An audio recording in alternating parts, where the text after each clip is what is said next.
Middle Eastern country. This is something we did literally every single day, usually multiple times a day. And what we do is we set up a day of briefings. They get a photo op with the director, he's shaking hands. We exchange gifts and we take them out to a fancy dinner at night. So these guys, they were all mid-level, like majors and lieutenant colonels. So it's a lot of bullshit. Yeah, a lot of it. A lot, yes. So I set up a day of briefings and I went to see this kid, young guy, 20s, that was covering al-Qaeda. And I said, can you come and just talk to these guys about al-Qaeda for an hour? He said, yes. So it came time for his briefing, but instead of him coming, the director of counterterrorism comes, Kofor Black, later Ambassador Kofor Black. And he comes from which country? From the U.S. Yeah. He was our director. So he showed up.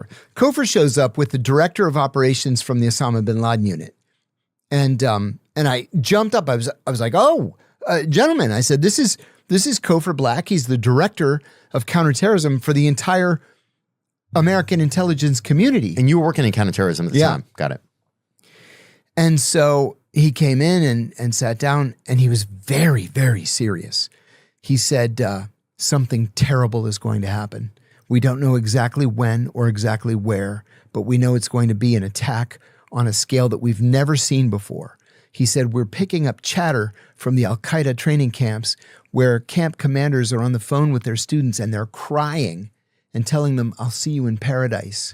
We're hearing code words for a massive attack. The honey salesman is coming with vast quantities of honey, where there's going to be a huge wedding or a huge football game. And he said, we know that they're planning an enormous attack. We just don't know when or where. And he said, I'm begging you, if you have any sources inside al-Qaeda, please help us. They just sat there and looked at him. Nothing. So at the end of the day, I was not working on al-Qaeda at the time. I later, weeks later, became the chief of counterintelligence in the Osama bin Laden unit.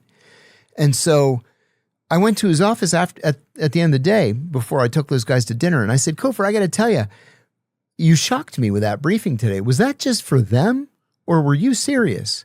He said, oh, I was deadly serious. Something terrible is going to happen. And then on September 11th, there it was.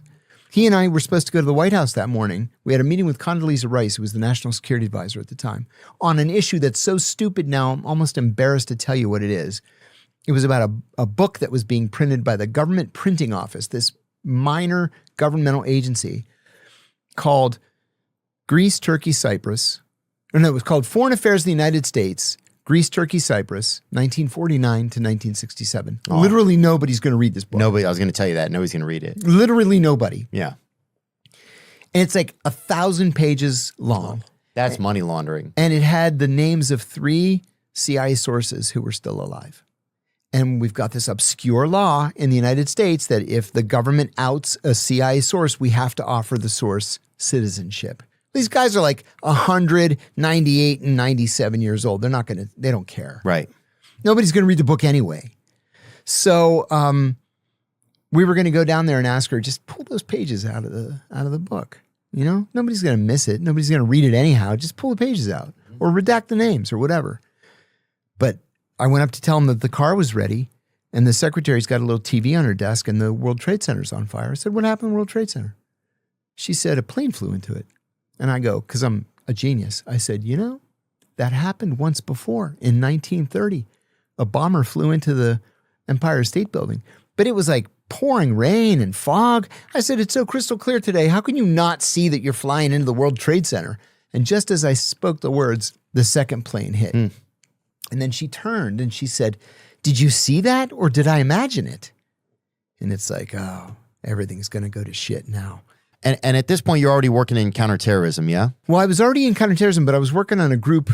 See, again, I'm embarrassed to even say I was working in a group that was targeting European communist terrorists like Carlos the Jackal, who nobody remembers now. He was the Osama bin Laden of the 70s. Nobody remembers who in the world he was. Really? Yeah, Carlos the Jackal. Bring him up. There he is. Whoa, he looks suave, huh? He was Venezuelan, Ilich Ramirez Sanchez. Listen to the balls this guy had. OPEC had an oil ministers meeting, right? So the ministers. And for those who don't know what OPEC is, it's the Organization of Petroleum Exporting Countries. So it's basically like your oil kind of commission. It's the monopoly, yeah. Right? Yeah. Yeah, it is. monopoly. The what do you call it? The cartel. It's an oil cartel. Very fair. So he and his gang of terrorists raided the OPEC oil ministers' meeting in Vienna, Austria, and kidnapped every single minister of oil. They killed 3 people, says there. Oh, yeah. He demanded a plane, flew everybody to Libya, took his $1 billion ransom that they gave him, and then let everybody go. Wow. So he was just trying to get a bag, really, huh? Oh, yeah, and he was good at it. And then he was so good at it, he set up terrorist training camps in Libya and Lebanon, and he trained the IRA, the Irish Republican Army. He trained Greece's Revolutionary Organization 17 November, the Red Brigades, the Action Directe. Why did he feel so convicted to do this sort of behavior? He was a true believing communist, and he just wanted to bring down the West. Interesting. Yeah. But take me back. So it's like you guys hear that something's going to happen. Something terrible is going to happen. But what do you do at that point? Well, see, that's the key. What do you do? We didn't know what to do. So we're going to the, Jordanians, the Egyptians, the Saudis, the this one, the that one. And they're like, we don't know what's going on. Well, as it turned out, that wasn't true.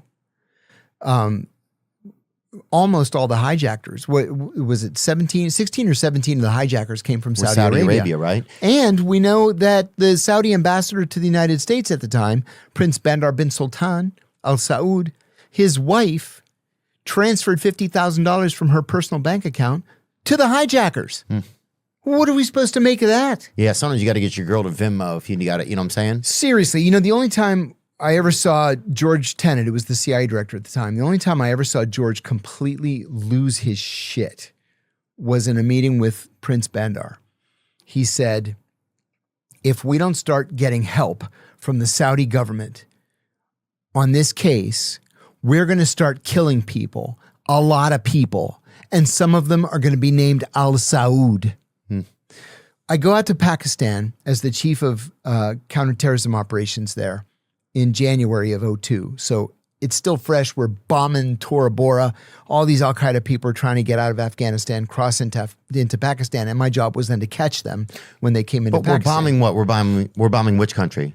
Afghanistan. We're bombing Afghanistan, right? But why were we looking for al-Qaeda in Afghanistan? That's where they were living, all of them. They launched 9/11 from Afghanistan. Got it. At least theoretically, the ideas came when they were in Afghanistan. Because from the American population, it always felt like we never went after Saudi Arabia. That's what it felt like. Yeah, and we should have. But didn't you know that? We did not. We suspected, but we didn't have. There was no smoking gun. So that's what I'm getting to. We catch Abu Zubaydah, Zain al-Abidin Mohammed Hussein, Abu Zubaydah, who we believed at the time was shit, I thought you were having a stroke for a second. No, that's his name. No, I'm just joking. That was a joke. The profession, I know. The profession of faith, La ilaha illallah Muhammad Rasulullah. I've been around people that are stroking out, and if you don't tap in with them, they'll just keep going. Oh, jeez. And they never buy a vowel, and then they just fucking tap out, Oh, that's terrible. So you guys were doing this guy? So we're looking for him. Oh, bro. And we catch him. This dude is a fucking mumble rapper, I think. Go on. We were on him for 6 weeks. We chased him. Some days we'd bust down the door and there's like a warm meal and a half-lit cigarette still on the table. We're like, dang it, with 15 minutes we could have gotten him. Some days we were a day or two behind. So he knew we were after him. He knew we were chasing him all over the friggin' country.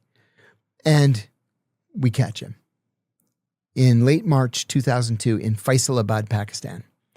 So we also confiscated his diary. This led to a huge fight between the FBI and the CIA. Huge. And the CIA was right and the FBI was wrong. But the